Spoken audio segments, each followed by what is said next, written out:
Hello friends, मैं हूँ mister gloom से प्रियंका। मैंने ऑलरेडी आपको आधा पार्ट मेरा कल बताया था, उससे आगे की कहानी मैं आपको इस पार्ट में बताने वाली हूँ, तो स्टे ट्यून विद मी। चलिए हम शुरू करते हैं बचपन से लेके बचपन तक की बातें।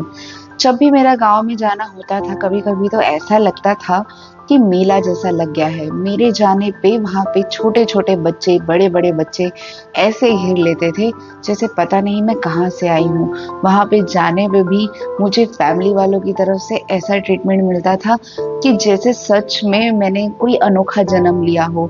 मेरे चाचा मुझे कंधे पे उठा लेते थे कि अरे ये इतनी सुंदर है, इसके पैर अगर जमीन पे पड़ेंगे तो गंदे हो जाएंगे। मुझे भी इतनी खुशी होती थी जब मेरे अपने आते थे, जब मैं मेरे पापा से मिलती थी। मैं जब पूरे साल के बाद मेरे पापा से मिलती थी तो मेरे मन में एक अलग ही उमंग होती थी कि मेरे पापा, तब उस टाइम पे मैं उनसे फरमाइशें करती थी, पापा पहले मुझे ये खाना है तब मैं घर जाऊंगी। पापा बोलते थे ठीक है, क्या खाना है, चल तुझे खिलाता हूँ। कुछ भी कहिए, गांव की वो सौंधी खुशबू आज भी याद आती है। वो चलते हुए रास्ते आज भी याद आते हैं।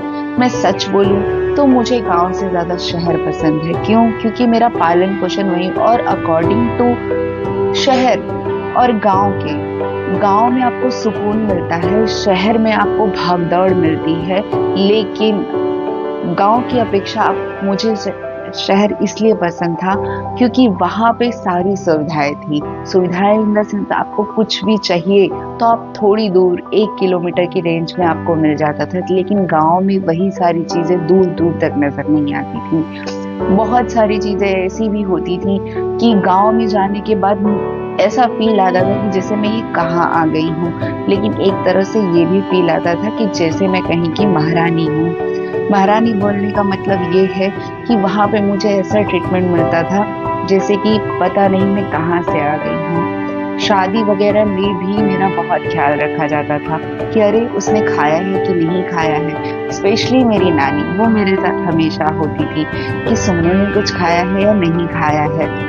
खैर, कहने वाली बातें होती है। बचपन के दिन जब भी याद आते हैं तो कुछ ना कुछ सुनहरी यादें ही लेकर जाते हैं। मेरा बचपन भी कुछ ऐसा ही था। मम्मी पापा के शहर में आने पे जब भी मैं उनसे मिलती थी तब मेरी आंखें नम होती थी, और जब भी मैं गांव जाती थी उनसे मिलके वापस जाने का समय होता था तब भी मेरी आंखें नम हो जाती थी। इस कश्मकश में फंसना और इसका हल निकालना बहुत आसान नहीं होता एक बच्चे के लिए। जब भी मेरी नानी मुझे गांव लेकर जाती थी तब मेरे नाना हमेशा घर पे ही होते थे। जब ट्रेन चलने वाली होती थी, मुझे लगता था कि उनका हाथ छूटने वाला है, तब मैं बहुत जोर जोर से रोती। तो नानी मुझे एक ही बात बोलती थी, तुझे गांव नहीं चलना।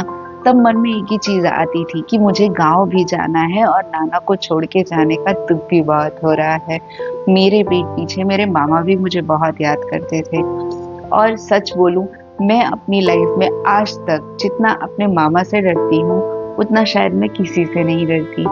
ऐसा नहीं है कि वो मुझे हमेशा डांटते हैं या वो ऐसी कोई बात बोलते हैं, जैसे अपनी लाइफ में एक ऐसा कोई होता है ना जिसकी हम रिस्पेक्ट जरूरत से ज्यादा करते हैं। तो एक बार के लिए आज के टाइम में भी मैं मेरे नाना या नानी से को जवाब तो दे देती हूँ, लेकिन मेरे मामा एक अकेले ऐसे हैं, वो सही बोले तो सही और गलत बोले तो गलत भी मेरे लिए सही ही होता है। शायद आप लोग ये सोच रहे होंगे कि मैं ये कैसी बातें कर रही हूँ, गलत करने वाला सही कैसे हो सकता है। नहीं, मेरे मामा उस तरह के गलत नहीं करते। मेरे मामा सिर्फ अपने शब्दों से वो बात बोलने की कोशिश करते हैं जो पहले के जमाने के लोग सोचते थे। हाँ, वक्त के साथ आज जमाना बदल चुका है, वक्त हालात बदल चुके हैं, लोग बदल चुके हैं। औरतें आज हर चीज में अपना हिस्सा दे रही हैं, हर जगह वो अपनी भागीदारी दे रही हैं, लेकिन तब के जमाने की सोच के हिसाब से वो वही सोचते थे। लेकिन उन्होंने आज तक कभी मुझे ये नहीं कहा कि तुम ये चीज क्यों कर रही हो, क्योंकि उन्हें पता है कि हर चीज करना आसान नहीं होता। एक वक्त ऐसा था जब मैं वहां पे थी तो मुझे घर से बाहर जाना भी अलाउ नहीं करते थे। इनफैक्ट मैं छोटी थी ना, तो बचपन में मैं खेलने के लिए तरसती थी। बाहर बच्चों का तादाद देखती थी तो मुझे ऐसा लगता था कि मैं भी जाकर उनके साथ खेलूं, लेकिन मुझे कभी जाने ही नहीं दिया जाता था।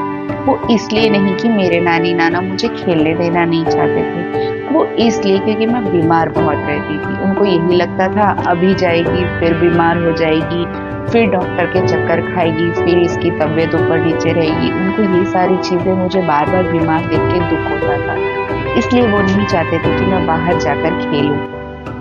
लेकिन फिर भी मेरी जिद के आगे वो लोग हार जाते थे। आखिर बच्चा जिद करे तो लोग क्या करें। तो फ्रेंड्स, आज मुझे ये सारी चीज़ें जब मैं अपने बच्चों के साथ करती हूँ तो मुझे समझ में आता है कि उस टाइम मेरी नानी की वो पाबंदियाँ नहीं थी। वो उनका डर था कि मेरी बच्ची की तबीयत ना खराब हो जाए, मेरी बच्ची वापस से बीमार ना पड़ जाए, वो वापस से उस दर्द से ना गुजरे। आज जब मैं भी मेरे बच्चों को वो दर्द में होते हुए देखती हूँ ना, तो मुझे भी लगता है कि मैं मेरे बच्चों को बाहर नहीं भेजूँ, मैं मेरे बच्चों को इस जगह से बचा के रखूँ ताकि वो बीमार ना पड़े। लेकिन मैं भी वही सेम चीज़ भूल जाती हूँ कि बच्चों का बचपन तो एक ही बार आता है, एक बार वो चला जाए तो वापस नहीं आता।